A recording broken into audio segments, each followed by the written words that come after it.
Hello बच्चों, हमारा जो टॉपिक चल रहा है वो रिवैल्यूएशन अकाउंट का टॉपिक चल रहा है। लास्ट क्लास में हम लोगों ने कॉन्सेप्ट को समझा था और आज की क्लास एक एग्ज़ाम्पल किया था और आज की क्लास में एक और एग्ज़ाम्पल करेंगे। उसके बाद फिर मूव ऑन करेंगे। ठीक है, तो ये क्वेश्चन है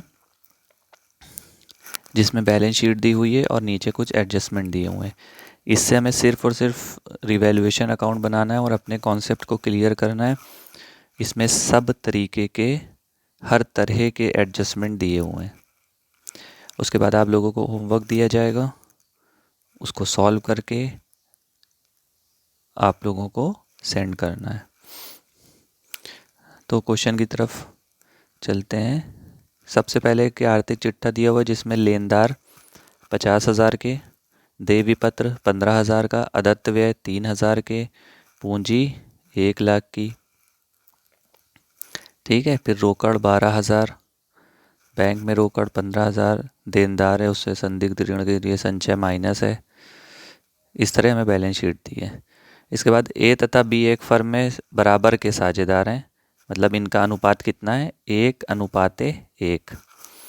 और वेद जी को साझेदारी में शामिल किया गया, जिसके कारण संपत्तियों का मूल्यांकन निम्न प्रकार किया गया। ठीक है, देनदार के ऊपर संदिग्ध ऋणों के लिए संचय को 5% तक बढ़ाना है। ठीक है, तो 20,000 रुपये पे हमको 5% तक बढ़ाना है, लेकिन हमारे पास हमको यहाँ पे देखना है कि पहले से भी संचय कुछ मौजूद है। कितने का मौजूद है, 500 रुपये का। तो यहाँ पे हम देखेंगे हमको कितना संचय बढ़ाना है। तो 20,000 का 5% हम निकालें, जो कि क्वेश्चन में हमको कह रहा है, तो हमको कितना निकलेगा ये 20,000 का 5%, 1,000। और यहाँ पे लिखा है 5% तक बढ़ाना है। इसका मतलब क्या हुआ, जब अगर हमें टोटल संचय कितना चाहिए, 1,000, और 5% तक बढ़ाने का मतलब पहले मेरे पास 2.5% मौजूद था, कितना, 500। अब हमें कितना करना है, 1,000, तो हमें कितना बढ़ाना पड़ेगा, 500। ठीक है, 5% तक बढ़ाना था, 5% से नहीं बढ़ाना था। इस चीज़ का ध्यान रखिए, अगर 5% से बढ़ाना होता तो पूरा पूरा 1,000 लिखते और 500 ये लिखा होता। ठीक है, तो 5% तक बढ़ाना है, 500 को बढ़ाकर 1,000 करना है। तो और हमें न्यू कितना करना है, 500। अब ये 500 रुपये मेरा फ़ायदा है कि नुकसान, ये मेरा नुकसान है। क्यों नुकसान है, देनदार हमारी संपत्तियां हैं और संपत्तियों में 1,000 रुपये अगर माइनस होंगे तो वो मेरा नुकसान होगा। पहले 500 माइनस हो रहे थे, अब 1,000 माइनस होंगे, तो इससे मेरा 500 रुपये का लॉस हो जाएगा। ये मेरा लॉस है। ठीक है, और लॉस हमेशा रिवैल्यूएशन अकाउंट के डेबिट साइड में जाता है। कल हम लोग सीख चुके हैं। नेक्स्ट पढ़ते हैं। मशीन पर 2,000 रुपये तथा फर्नीचर पर 12.5% की दर से हिरास काटना है। हिरास हम लोग अच्छे से जानते हैं क्या होता है, लॉस, प्रॉफिट लॉस अकाउंट में डेबिट साइड में जाता है। तो अगर हमको हिरास काटना है मशीन पर 2,000 रुपये, तो हमारा मशीन पे लॉस हो गया 2,000, मशीन पे लॉस हो गया 2,000। और फर्नीचर पर काटना है हमको 12.5% की दर से, तो हम 10,000 गुणे 12.5 डिवाइड बाई 100, 12.5% की दर से हमको हिरास काटना है, तो ये मेरा आ जाएगा 1,250। और ये दोनों मेरे लॉस हैं। लॉस हमेशा रिवैल्यूएशन अकाउंट के डेबिट साइड में जाता है। ठीक है, नेक्स्ट, स्टॉक का मूल्यांकन 23,000 रुपये पर किया गया। अब यहाँ पे हम लोग देखेंगे, चेक करेंगे, स्टॉक हमारा कितने का दिया है, 20,000 का, और उसका मूल्यांकन कितने पे कर दिया गया, 23,000 पे। तो यहाँ पे स्टॉक का मूल्य क्या हो गया, बढ़ गया। और स्टॉक हमारी संपत्ति है, संपत्तियों के बढ़ने से हमको क्या होता है, फायदा। संपत्तियों के बढ़ने से हमको होता है फायदा। ठीक है, प्रॉफिट होता है, गेन होता है।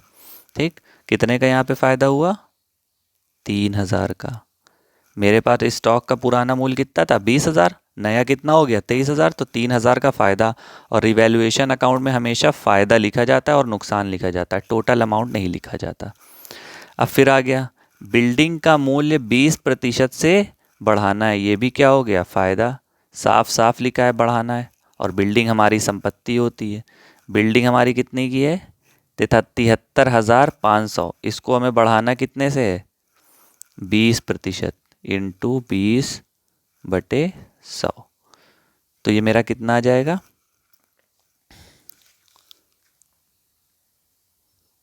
73,500 का 20%,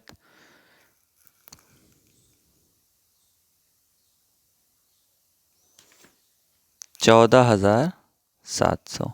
ये भी मेरा क्या हो गया, प्रॉफिट। नेक्स्ट, 2,000 रुपए के विनियोग जो पुस्तकों में दिखाए नहीं गए थे, लेखा करना है। विनियोग हमारी होती हैं संपत्तियाँ, और एक ऐसी संपत्ति जिसको हमने खरीदा, हमने अपने फ़ायदे के लिए, लेकिन उसका लेखा नहीं किया, हमको पता नहीं चला, और बाद में जब पता चला तो क्या निकला, मेरा फ़ायदा निकला। एसेट्स हमारे फ़ायदे होते हैं।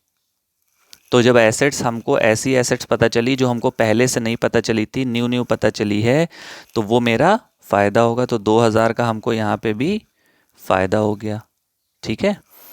उसके बाद बीमा के 5,000 रुपये पूर्वदत्त बीमा के रूप में आगे ले जाना है।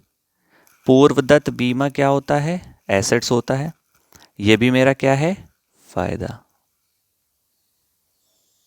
पूर्वदत्त खर्चे कौन से होते हैं, जो आगे आने वाले वर्षों के लिए पहले से दे दिए जाते हैं। इसका मतलब अब भविष्य में हमें उस प्रकार का खर्चा नहीं करना। तो जब एक खर्चा फ्यूचर में होने वाला था और उसको हमने आज पे कर दिया, तो अब हमें भविष्य में खर्चा नहीं देना।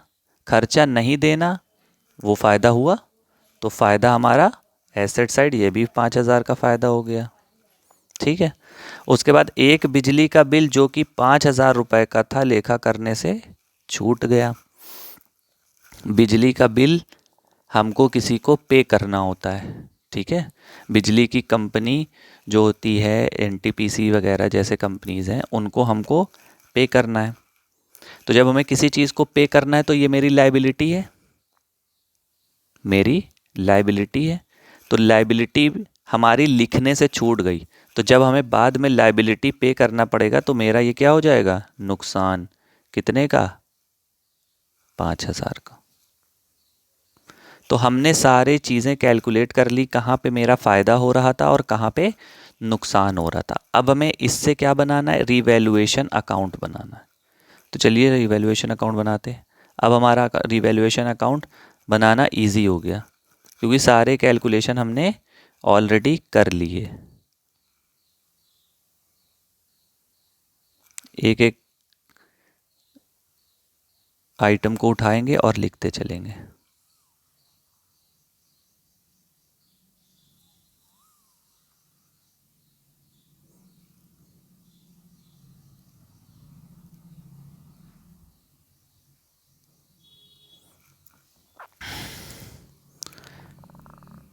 Particular amount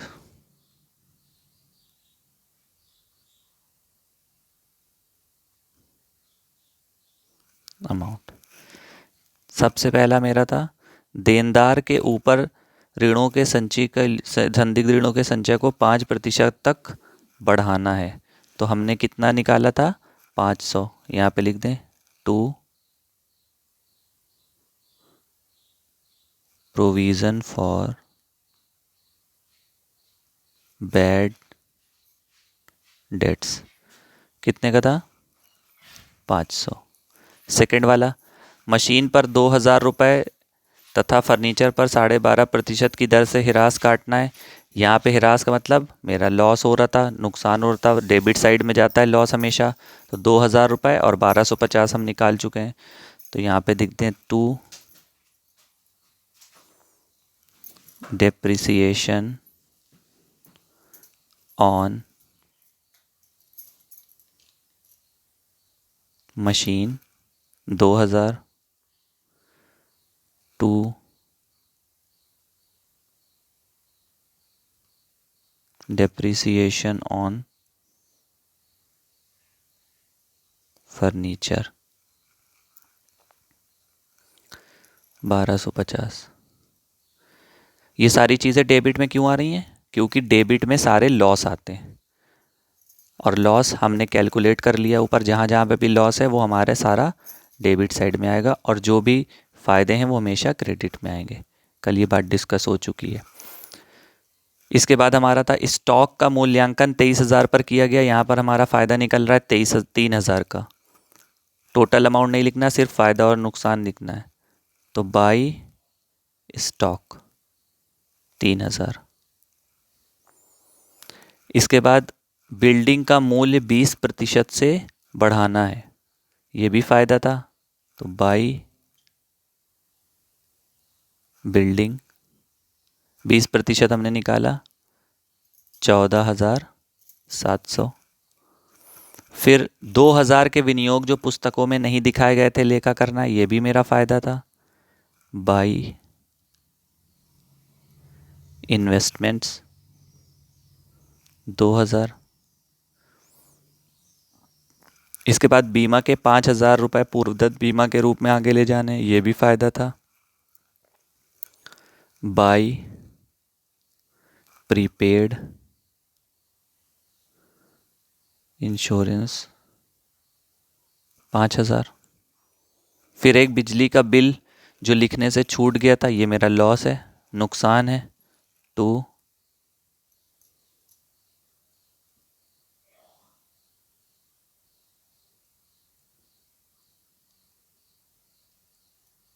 electricity bill payment 5,000।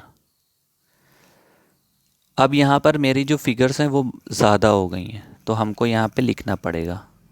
Debit और क्रेडिट दोनों का टोटल करते हैं। सबसे पहले क्रेडिट का टोटल करते हैं। 3,000 प्लस 14,700 प्लस 2,000 प्लस 5,000। तो क्रेडिट साइड का टोटल आ गया 24,700। इसी प्रकार से डेबिट साइड का करते हैं।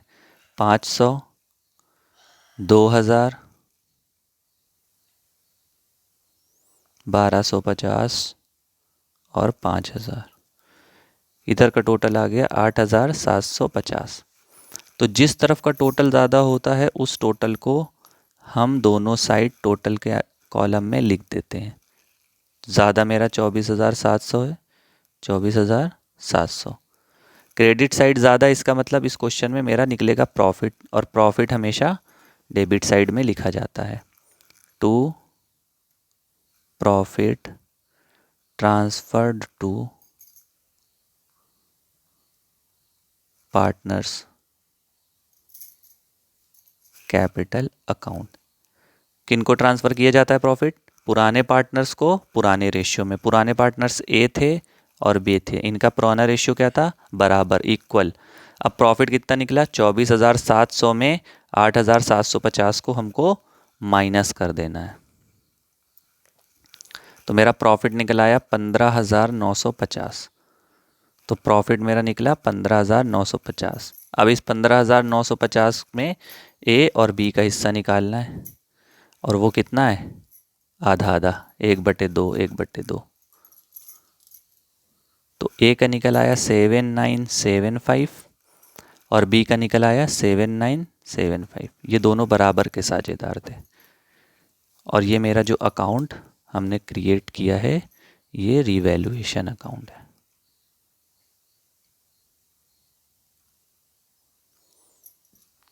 इस प्रकार से क्वेश्चन हमारा लगेगा। 2 एग्जाम्पल हो गए, एक कल एग्जाम्पल हो गया, आज एक एग्जाम्पल हो गया। अब आपको होमवर्क दिया जाएगा, आप लोगों को कैलकुलेट करना है।